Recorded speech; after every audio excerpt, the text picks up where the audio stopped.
2026년 우리를 기다리는 히어로.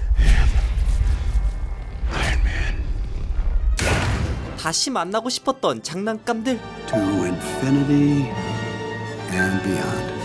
그리고 역대급 전설을 들고 온 거장까지. We'll find a way. We always have. 무엇보다 먼저 만나볼 영화는 마블의 역대급 빌런. 형님 또 오셨네. 2026년 김시선이 뽑은 반드시 봐야 할 개봉 예정작 베스트 10. Miranda? Took you long enough? 지금 바로 시작합니다.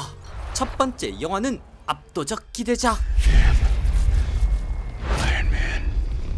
이젠 마블 최고의 빌런으로 돌아왔습니다. 마블의 희망, 어벤져스 둠스데이. 아이언맨의 죽음과 함께 마블호에서 하차했던 로다주 형님의 복귀 퍼포먼스로 단숨에 기대작 영순위가 됐는데요. 게다가 우주 평화를 위해 몸까지 바친 아이언맨 연기를 한 로다주의 이번 역은 마블 코믹스에서도 최강, 최종, 최악으로 불리는 슈퍼빌런 닥터 둠. 본명은 빅터 본 둠. 마블 유니버스에서 가장 뛰어난 천재로 과학적 지식이 뛰어날 뿐만 아니라 강력한 마법사이기도 한데요. 그냥 센 캐릭터 정도가 아니라 방대한 지식을 기반으로 전략을 짜는 최강 보스입니다. 그래서일까요? 타노스가 역대급 빌런의 정점을 찍어주면서 가장 많이 언급된 다음 빌런이 닥터 둠이었습니다. 때마침 따끈따끈하게 공개된 어벤져스 둠스데이 티저. 이번 영상엔 사람이 드문 평야지대에 은퇴한 스티븐 로저스의 모습이 보이고 다시금 캡틴 아메리카 슈트를 상자에 담고 평범한 아빠의 삶을 살고 있는 것 같은 모습. 여기서 제가 흥미롭게 본 건 영상을 연출한 사람의 묘한 의도입니다. 바로 첫 장면에서 풍차가 돌아가고 그 뒤로 머나먼 길을 질주하는 모습이 그려지는데요. 돌아가는 풍차는 지나간 시간이나 돌고 돌아 다시 제자리로 돌아오는 의미를, 그 뒤로 먼 길을 질주하는 모습은 다시 자신만의 길을 가는 거로 해석이 가능합니다. 스티븐 로저스는 어벤져스 둠스데이로 돌아온다고 한 만큼 어떤 역할을 할지 기대해보며 마법과 기술의 정점을 담은 가면과 갑옷을 입은 슈퍼빌런 닥터 둠이 어떤 모습으로 나타날지도 기다려봅니다. Miranda? Took you long enough? 서울 자가의 대기업 다니는 김 부장보다 더 센 이야기로 직장 생존 영화의 대명사가 된 바로 그 영화. What's that? Oh, I don't want that. I'd like my Starbucks waiting. Oh, and if you don't have that Harry Potter book by then, don't even bother coming back. 악마는 프라다를 입는다가 20년 만에 돌아왔습니다. 기억이 안 나는 분들을 위해 빠르게 살펴볼게요. 이모는 최상급인 졸업생 앤디 sak스. 평범한 직장 생활을 꿈꾸다가 갑자기 뉴욕 최고의 패션지 런웨이 편집장 비서가 되고 마는데 하필이면 편집장 미란다가 업계에 사라지는 악마였던 것. That's all. 까다롭고 냉정한 미란다 밑에서 혹독한 생존 훈련을 받게 된 앤디는 단기간에 실력이 떡상. 하지만 연인도 친구도 멀어지게 되고 심지어 동료 나이젤까지 희생시키는 미란다를 보며 회의감에 빠지게 됩니다. I mean, what if I don't want to live the way you live? Oh, don't be ridiculous, Andrea. Everybody wants this. 그렇게 모든 것을 버리고 휴대폰마저 분수대에 던져버리고 쿨하게 사라지죠. 그것만으로도 통쾌했지만 사실 많은 관객들이 좋아한 장면은 따로 있는데요. 바로 영화의 엔딩에서 다른 직장을 알아보는 앤디. 인사 담당자는 미란다에게 래퍼 체크를 하게 되는데 saying that of all the assistants she's ever had, you were by far her biggest disappointment. And if I don't hire you, I am an idiot. Must have done something right. 예상과 달리 앤디를 추천하는 미란다. 그리고 우연히 마주치게 된 미란다와 앤디. 항상 그렇듯 고고하게 차에 탑승한 미란다가 묘한 미소를 지으며 영화는 끝이 납니다. 냉혹한 세계에서 살아남은 악마에게도 이런 면이 있다는 반전이었죠. Go. 그로부터 앤디는 다른 직장을 잘 다니고 있는지, 악마 미란다는 여전한지 많은 관객들이 궁금했는데 Miranda? Took you long enough? 무려 수년이 흘러도 소식이 없다가 최근 악마는 프라다를 입는다 2 촬영 현장을 뉴욕 시민들이 목격하면서 본격적으로 속편 소식이 퍼지기 시작했는데요. 뒷모습을 보니 영화의 주인공 앤디 역의 앤 해서웨이와 악마 편집장에게 충성을 다하다가 휴지처럼 버려진 패션 디렉터 나이젤 역의 스탠리 투치로 보입니다. 이 모습만으로도 팬들에겐 각종 상상을 불러일으켰는데요. 미란다에게 복수하는 두 사람의 모습이 될 수도 있으니까요. 하지만 미란다를 따라가는 두 사람의 장면으로 봤을 때 아마도 다시 함께 일하는 모습이 그려질 것으로 보입니다. 버려진 나이젤과 쿨하게 떠난 앤디가 왜 다시 미란다와 일하게 된 건지 20년 만에 돌아온 그녀들의 화끈한 회사 생존기는 내년 4월 개봉합니다. 세 번째 영화는 Imagine a king who fights his own battles. Wouldn't that be a sight? Is there no one else? 제작비만 무려 3,600억, 감독이 크리스토퍼 놀란. 이것만으로도 필 관람작인데 소재마저 독특한 영화 오디세이입니다. 공개된 포스터를 보면 하나의 문장이 눈에 띄는데요. 신의 맞서다. 이보다 더 적절한 문장이 없을 것 같습니다. 왜냐하면 오디세이는 트로이 전쟁을 승리로 이끈 영웅 오디세우스가 10년에 걸쳐 집에 돌아간다는 얘기를 다룬 대서사시이고, 이건 마치 부산에서 서울로 5시간이면 갈 거리를 50시간이 걸렸다는 건데요. 왜 이렇게 오래 걸렸을까요? 영웅 오디세우스가 멀미에 토가 나올 것 같은 상황에 처한 이유는 신에게 까불었기 때문. 도대체 오디세우스에겐 무슨 일이 있었던 걸까요? Stay, Achilles. You were born for this war. 브래드 피트가 연기한 쌈짱 아킬레스가 트로이 왕자 헥토르를 제압했지만 성문을 열기는 어려웠죠. 그때 섬나라 이타카의 왕 오디세우스는 한 병사가 말목각 인형을 만드는 걸 보고 거대한 목마를 만드는데요. 그게 바로 트로이 목마. 그 안에 숨어있던 병사들이 성문을 열게 되면서 하루아침에 트로이는 멸망. 그 과정을 다룬 게 2004년작 트로이입니다. 브래드 피트 형의 매끈한 몸놀림이 여전히 명장면으로 남은 영화인데, 한편으론 그 뒤엔 무슨 일이 있었을까 궁금한 관객들도 계셨을 것 같아요. 트로이 멸망 후 오디세우스 일행은 고향 이타카로 돌아가려고 합니다. 당연하죠. 뭐 전쟁 끝났으니까 전리품 잘 챙겨서 이제 고향으로 돌아가야죠. 그런데 그런 과정에서 여러 고난을 거치게 됩니다. 도시를 약탈하다가 병사를 잃거나 이상한 연꽃을 먹고 의지가 약해지거나, 그러던 중에 인적이 드문 동굴에 갇히게 되는데, 그곳은 외눈박이 거인 폴리페모스가 사는 곳이었고, 오디세우스는 눈을 찌르고 탈출하는데 성공. 문제는 폴리페모스가 바다의 신 포세이돈의 아들이었던 것. 신의 저주를 받은 오디세우스는 식인 거인들과 싸우고 부하들이 돼지로 변하는 섬에 들리며 수많은 고난을 겪게 되는 항해를 하게 됩니다. 그렇게 금방 갈 귀한 길이 10년이 걸리게 되고, 어렵게 도착한 이타카 섬은 그동안 많은 게 변해 있었는데요. 자신이 죽은 줄 알았던 사람들이 오디세우스의 재산을 착취하고 아내마저 빼앗으려고 했죠. 하지만 수많은 고난을 겪은 오디세우스에게 이건 뭐 별게 아니었습니다. 아들과 합심하여 이들을 처단하면서 가족을 되찾고 왕권을 회복하면서 오디세우스의 전설은 그렇게 마무리가 됩니다. 아주 짧게 소개했지만 오디세우스의 귀향을 다룬 호메로스의 고대 그리스 서사시 오디세이는 24편으로 아주 긴 서사를 다루고 있는데요. 그래서일까요? 벌써부터 최소 3시간에서 4시간까지 러닝타임이 예상되고 있습니다. 어쩌면 뭐 2부로 나눌 수도 있을 것 같아요.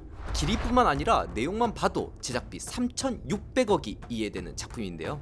크리스토퍼 놀란 감독은 오디세이를 어떤 식으로 풀어낼까요? 예상해보자면 일단 기나긴 항해를 어떻게 풀어낼지가 먼저 중요한데요. 오디세우스의 여정이 매우 길기 때문이죠. 논란의 전작을 통해 예측해 보는 영화의 구조는 하늘, 바다, 육지 3개의 공간에서 같은 시간이 진행되다가 하나로 합쳐지는 덩케르크, 또는 시간 구조 자체를 해체하는 방식을 쓴 테넷처럼 항해 자체의 시간도 시간순이 아니라 다른 방식으로 흥미롭게 바꾸지 않을까라는 생각이 듭니다. 무엇보다 중요한 건 오디세우스라는 인물을 어떻게 풀어낼까인데요. 트로이 전쟁의 승리에 자만에 빠진 오디세우스는 신을 무시했고,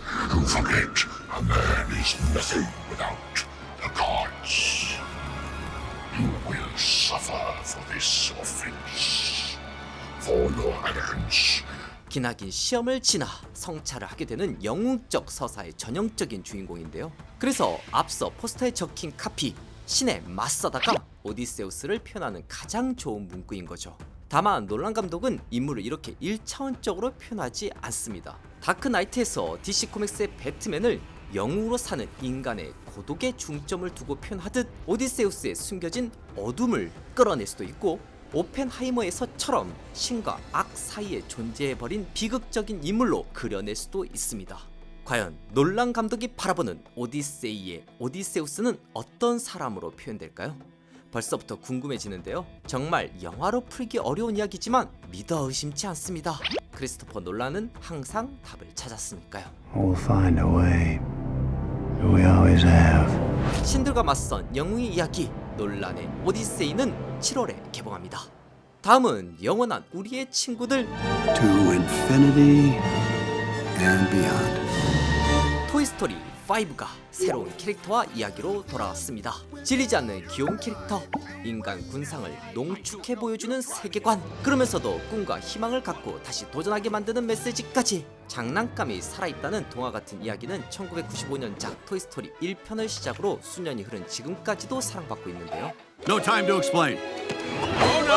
Okay, what is with everyone jumping out the window? 토이스토리 시리즈가 꾸준히 사랑받는 이유는 바로 시대의 변화에 따른 참신한 캐릭터의 투입에 있습니다. 토이스토리 2에선 제시와 볼자이 그리고 악당 스팅키 피트를 통해 우디의 과거를 돌아보고 미래로 나아갈 수 있었고, 토이스토리 3에선 보육원이라는 새로운 공간으로 영역을 확장해 한때 인기를 끌었던 라쏘 베어, 켄과 바비를 등장시켜 버려진 장난감들의 상황을 통해 공존에 대한 이야기를 풀어내고, 토이스토리 4에 이르면 아이가 직접 만든 장난감 포키를 등장시켜 작품의 의미를 한 단계 더 발전시킵니다.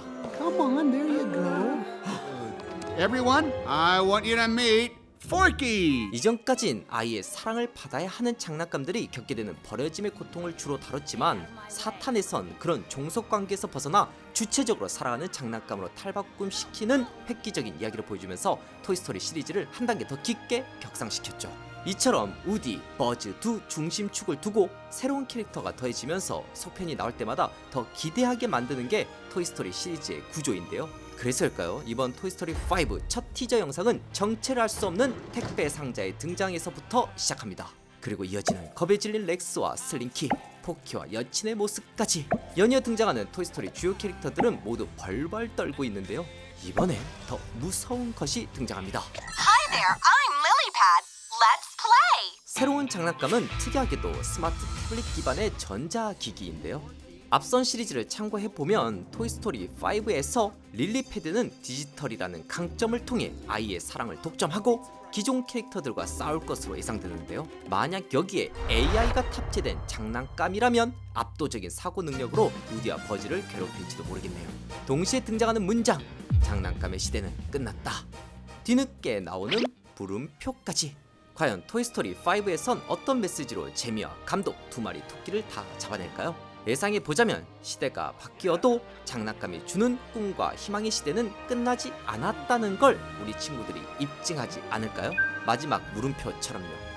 만년 기대작 토이스토리 5는 6월에 개봉합니다. Welcome, Panem, to the glorious reaping of District 12. 여기는 독재국가 파넴. 기득권들은 반군의 반란을 잠재우기 위해 서로를 싸우게 만드는 쇼를 만드는데요. 그게 바로 끝없는 허기와 갈망을 의미하는 헝거가 붙은 잔혹한 쇼, 헝거게임. 특정한 장소에 갇혀 단 한 명이 살아남을 때까지 서로 뜯고 물고 싸우는 바로 그 게임인데요. 개봉 예정인 헝거게임 수학의 일출은 역사상 가장 치열했던 제50회 헝거게임을 다루고 있습니다. Twice the number of tributes. Twice the glory. Let the 50th Hunger Games begin! 이 치열한 헝거게임의 승자는 헝거게임 1편에 이미 등장했는데요. 바로 헝거게임에 끌려가는 캐니스와 피타의 대화에서 처음 등장하는 Have you ever met him? Haymitch? You know, Canis, he is our mentor. He did win this thing once. 과거의 영광을 뒤로 한 채 술에 찌들어 등장한 우디 해러슨이 연기한 헤이미치 에버넷시가 바로 그 주인공이죠. Congratulations. 역대급 반전이 가득했던 레전드 경기 50회 헝거게임에서 헤이미치 에버넷시는 무슨 일을 겪은 걸까요? 그 이야기가 무려 14년 만에 펼쳐지는 게 헝거게임 수학의 일출입니다. 여자친구와 평화로운 나날을 보냈던 헤이미치는 헝거게임에 참여하게 되고 부유한 집안의 자녀부터 다양한 사연을 가진 사람들과 생존을 향한 게임을 벌이는 거로 보이는데요. I think these games are gonna be different. 어떤 결말을 맞이하든 헝거게임의 진실과 마주한 해미치의 좌절이 그려지지 않을까란 생각이 듭니다. 왜냐하면 헝거게임 1편에서 해미치는 이런 조언을 해주죠. Yeah, I went with the plan. There's your mentor. You're supposed to go. Mentor, embrace the probability of your imminent death. 권력이 사람들을 어떻게 통제하고 조종하는지 보여주는 영화 헝거게임 수학의 일출 기다려주세요. 추격자, 황해, 곡성까지 굵직한 영화로 자신만의 길을 걸어가는 나홍진 감독의 네 번째 영화 호프. 현재는 달랑 포스터 하나가 공개된 상황인데요. 울창한 숲 사이로 말을 탄 누군가가 장총을 든 누군가의 옷을 부여잡고 질주하고 있는 모습. 배달의 민족답게 누군가를 옮겨주는 것처럼 보이지만 일단 끌려가는 사람 얼굴은 안 보이지만 나홍진 감독 인스타에 공개된 사진으로 봤을 때 모자가 동일한 배우 조인성으로 보입니다. 지금까지 알려진 영화 줄거리는 비무장지대에 위치한 항구 마을에서 미지의 존재가 목격된 후 그 실체를 수색하다 마을이 파괴될 위기에 놓인 주민들의 사투를 그려냈다고 하는데요. 평소와는 다르게 수염이 덥수룩한 조인성이 항구 마을에서 산 주민으로 보이고 비무장지대라는 특수성을 고려했을 때 소외된 항구 마을에 미지의 존재가 나타나면서 주민들의 이익이 침해당하면서 이를 막기 위해 조인성 같은 주민들이 나선 게 아닐까 싶은데요. 여기서 흥미로운 건 바로 캐스팅입니다. 2023년 3월 29일 미국 연예 미디어 전문 매체 데드라인에 따르면 에이리언 시리즈에서 인조인간 역으로 유명한 마이클 패스벤더와 엑스 마키나의 로봇 에이바 역으로 찬사를 받은 알리시아 비칸데르가 출연을 하며 이 둘은 영어로 대사를 소화한 것으로 알려져 있죠. 즉 이 둘은 어쩌면 미지의 존재로 등장할 가능성이 높고 그건 단순히 우리가 추측하는 외계인이 아닐 수도 있다는 생각이 듭니다. 비무장지대에서 은밀한 연구를 진행하고 있는 타국의 요원들일 수도 있는 거죠. 게다가 두 배우가 실제 부부인 것도 흥미롭습니다. 극 중에서도 부부 연구원일 수도 있겠네요. 이 뉴스가 나온 당시 나홍진 감독은 사진 한 장을 올렸는데요. 안테나로 보이는 두 개의 뿔, 중앙엔 별이 그려져 있고 얼굴 생김새는 누가 봐도 외계인, 복장은 빨간색 우주복으로 보이는데요. 2023년 영화 호프의 시작에 대해서 나홍진 감독은 하나의 영상을 떠올리며 시작됐다고 하죠. 식당에서 밥을 먹는데 갑자기 기이한 일이 벌어졌어요. 환한 빛과 함께. 그런데 그 기이한 일이 조금 있다가 TV 뉴스에서 소개되는 거죠. 그 장면이 머릿속에 떠오르면서 이 이야기를 구상하기 시작했어요. 누가 봐도 외계인의 모습이지만 녹색 마스크와 입 사이의 색이 다른 걸로 봤을 때 가면을 쓰고 있는 마이클 패스벤더가 아닐까란 추측을 해봤는데요. 전쟁 후 아주 오랜 기간 동안 사람의 흔적이 드문 비무장지대를 두고 나홍진 감독이 어떤 미지의 이야기를 보여줄지 무척 기대되는데 한 가지는 분명해 보입니다. 누군가의 선의가 입장의 차이를 거쳐 끝내 파국으로 치닫는 모습이 사회 곳곳에서 발견되곤 한다. 이번 영화는 이런 현상을 담아보려고 한다. 아직까지 외계인으로 추정되는 미지의 존재는 나름의 선의를 가졌을 것이고 조인성과 같은 항구 주민들에게 그런 선의는 오히려 악의로 해석되어 파국으로 치닫게 될 거라는 느낌. 여기까지 뇌피셜 돌려보며 다음 영화로 넘어가 봅니다. I didn't move the door. Hey, where is my dog? 슈퍼맨 영화에서 게스트로 등장한 슈퍼걸. 슈퍼맨과 달리 자유로운 생활을 지내고 있는 거로 보이는데요. 확실하게 슈퍼맨 영화와는 다른 재미를 보여주겠다는 강한 의지. 삼촌이 원자로 폭발을 막은 대활약을 펼치는 사이 이제 막 잠에서 깬 카라. I, Kara Zor-El, hereby declare the 23 will be the best year yet. 아직도 술에 덜 깬 23살의 슈퍼걸. 이윽고 나오는 장면은 슈퍼걸의 회상 장면으로 보이는데 I didn't know any of you were still alive. What was it like to lose everything in the day? 카라의 고향 아르고시티는 멸망을 했고 그 과정에서 가족을 잃고 질풍노도의 시기로 접어든 것. Krypton didn't die in a day. The gods are not that kind. 그러니까 슈퍼맨이 위대한 목적을 향해 날아가는 슈퍼맨의 고뇌를 다뤘다면 슈퍼걸은 트라우마를 극복하고 카라, 조엘 개인에서 슈퍼걸로 각성하는 성장물에 초점을 맞춘 걸로 보입니다. 그래서 예고편에서 굳이 슈퍼걸이 아니라 자신의 이름을 바꾸고 시작하는 거죠. I, Kara Zor-El. 아직은 슈퍼맨처럼 큰 사명감이 없는 슈퍼걸에게 영감을 줄 인물은 등에 묵직한 칼을 찬 소녀 루시 마리놀. 루시는 빌런 노란 언덕의 크림에게 아버지를 잃었고 그 복수를 하던 중 백수 카라를 만나게 된 것 같은데요. Do others on your planet have powers like you? No, it's a pretty small group of two. 아마도 카라를 설득해 복수를 하러 떠나고 그 과정에서 카라가 슈퍼걸로 각성할 거로 보입니다. 우주를 떠돌며 다양한 적과 싸우는 걸 보니 언뜻 가디언즈 오브 갤럭시가 생각나기도 하는데요. 처음엔 크게 기대가 없었는데 티저를 보고 나선 되려 기대가 된 영화 슈퍼걸. What's Superman like? 과연 슈퍼맨을 뛰어넘는 매력적인 빌런이 될 수 있을까요? He sees the good in everyone. And I see the truth. 일단 전 극장에서 보겠습니다. 슈퍼걸은 6월 개봉합니다. 신비로운 전설이 깃든 섬 모투누이에서 태어난 소녀 모아나. Moana, the ocean chose you. 마법의 갈고리를 든 변신 천재 반신반인 마우이와 함께한 모험은 무려 약 1조를 벌어들이며 디즈니 공주판을 제대로 뒤흔들었죠. Boat snack upgrade. Bacon and eggs. 왕자와의 사랑도 없고 구원자도 없습니다. 되려 말 안 듣는 마우이와 함께 진취적으로 자신의 길을 개척하는 영웅에 가까운 공주였는데요. 그렇게 단숨에 명작 반열에 올라선 모아나가 실사 영화로 돌아왔습니다. 티저엔 마법의 갈고리만 등장했지만 마우이의 실제 모습을 연기할 배우는 드웨인 존슨. 싱크로율 1000%.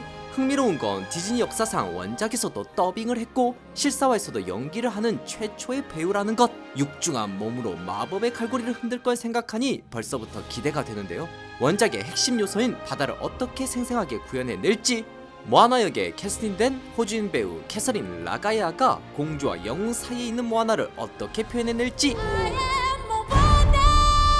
애니메이션의 한 장면이 벌써부터 되살아난 느낌이죠. 모아나는 7월 개봉합니다. 폴 아트레이데스가 황제로 등극한 뒤의 이야기, 듄 트릴로지의 마지막 장, 듄 파트 3. It's time. 드니 빌레브는 듄의 메시아가 된 폴 아트레이데스의 일대기를 마무리하고 다음 시리즈가 제작된다면 다음 감독에게 바톤을 넘기겠다고 말한 터라 사실상 드니 빌레브의 마지막 듄이 될 것 같은데요. 사실은 사막에서 촬영하기 힘들었다고? 원작 소설 프랭크 허버트의 듄이 방대한 이야기라 영화라는 매체로 표현하기 힘들었는데요. 실제로 듄 파트 1, 파트 2는 현재 국내에 출시된 6권의 책에서 1권 정도의 분량입니다. 컬트 영화계의 거장 데이비드 린치조차 1984년에 듄을 선보였지만 두고두고 말이 나올 정도로 큰 실패를 했죠. 그런 상황에 듄 파트 1 수입 약 5,300억, 속편은 8,300억을 찍으며 드니 빌레브는 듄 시리즈를 영화로 옮기는데 성공했습니다. 듄 파트 3에선 더 막강한 액션씬과 다채로운 스토리로 돌아올 예정인데요. 2편에서 끝장을 본 것 같은 사막에서의 대규모 웜라이딩 전투가 3편에선 어떻게 확장될지, 사막 커플이었던 폴과 찬이, 그리고 왕권을 위해 비즈니스 커플이 된 이룰랑 공주와 폴, 이 삼각관계가 어떤 식으로 표현될지도 듄 시리즈의 새로운 관람 포인트가 될 겁니다. 과연 몰락한 가문의 후계자에서 이젠 최고 권력을 얻은 폴은 사랑을 택해 인간으로 남을까요? 아니면 권력을 택해 신에 가까워질까요? He who can destroy a thing has the real control with it. 원작의 결말을 알고 있지만 영화에서 어떻게 뒤틀지 기대해보며 기대자 듄 파트 3는 12월 개봉합니다. 다음은 This is a glorious day. Day of judgment. 좀비 영화계에 걸작이 된 28일 후, 28주 후 좀비의 생김새와 액션 자극에만 초점을 맞춘 생태계에 큰 파란을 일으킨 영화인데요. 폐허가 된 런던 한복판에 놓인 한 인물의 모습 그 자체만으로도 좀비 장르의 세계관을 완벽하게 표현해냈죠. 게다가 갑자기 튀어나오는 신부님까지. 종교조차 무너진 세상에서 살아남아야 하는 인간의 사투는 좀비 영화의 교과서나 다름없었죠. 그리고 18년 만에 돌아온 28년 후는 한 발 더 나아갔습니다. Men will no longer communicate. 좀비 액션을 다층적으로 설계한 건데요. 배우 주변으로 아이폰 여러 대를 설치해 정지된 순간을 다양한 각도에서 포착하는 플로우 모션 기법을 사용했습니다. 이건 매트릭스에서 사용된 적이 있죠. 이로 인해 액션의 다채로움을 더하는 동시에 좀비의 상처난 뒷모습을 보면서 인간의 잔혹성에 대한 생각도 더해지게 되는데요. 게다가 임산부 감염자와 그녀에게서 태어난 비감염자 아일라를 통해 좀비 세계관의 확장까지 시도하죠. 후속작 28년 후 뼈의 사원은 독립한 스파이크와 최종 빌런으로 보이는 지미 크리스탈 경의 이야기가 중심이 될 것 같은데요. Are you ready? 여기에 비밀이 있습니다. 이 캐릭터에 영감을 준 실존 인물 지미 세빌은 50여 년간 BBC 간판 MC로 활약하며 사람들의 사랑을 받다가 사망 후 여러 성범죄 사건과 살인 혐의가 밝혀지면서 사람들을 충격에 빠뜨린 좀비 같은 실존 인물이죠. 그래서 지미 크리스탈경 무리가 스파이크를 도와주며 빛의 전사 마스크맨처럼 등장하긴 했지만 실상은 좀비보다 더 극악무도한 빌런으로 인간이 좀비보다 얼마나 더 악할 수 있는지 보여줄 것 같은데요. 엄청난 파워를 가진 알파 3소는 계속 스파이크를 쫓을지, 고립된 아일랜드에선 또 무슨 일이 벌어질지 28년 후가 280년 후까지 이어지길 바라며 28년 후 뼈의 사원 기다려봅니다. 자, 여기까지 2026년에 개봉 예정인 수많은 기대작들 속에서 뽑아 기대작 베스트 10 맛보기를 해봤는데요. 2025년에도 감사하며 2026년에도 김시성과 함께 재밌는 영상들 즐기며 행복한 나날이 가득하시길 바랄게요. 여기까지 김시성이었습니다.